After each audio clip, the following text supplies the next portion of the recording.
you must come. Because, young ladies and gentlemen, you must demand that there must be nothing about you without you.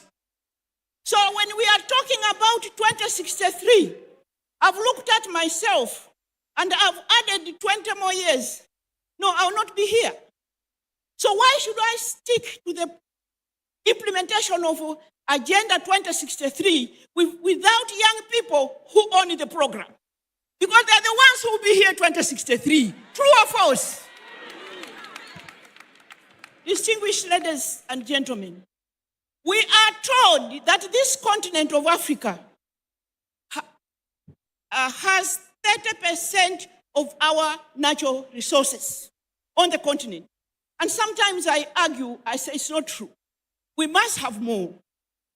That being the case, I hold the view that every country can exploit their natural resources and ensure that every household in that country enjoys good health for their children, education for their children, and good nutrition for their children. I don't know why this is not happening. I don't understand why $109 billion leaves our continent every year to go elsewhere. And I don't want to start pointing fingers.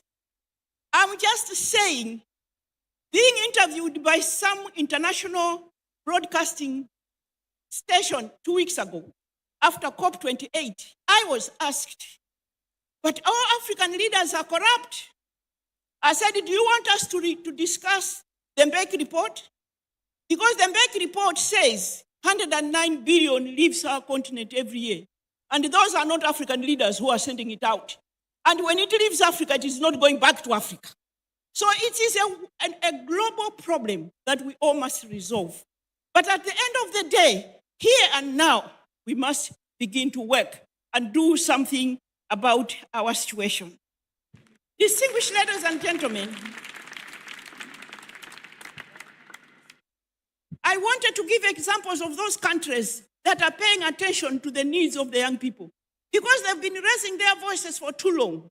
And when we continue to ignore them, one day they shall rise, and before we know it, in State House, we shall just hear there's another leader that has just come up from the marketplace and is coming to State House to take leadership. We must listen and pay attention and support.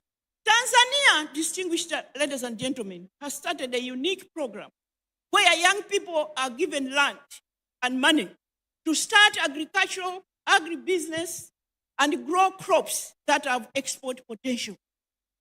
We can do it across Africa.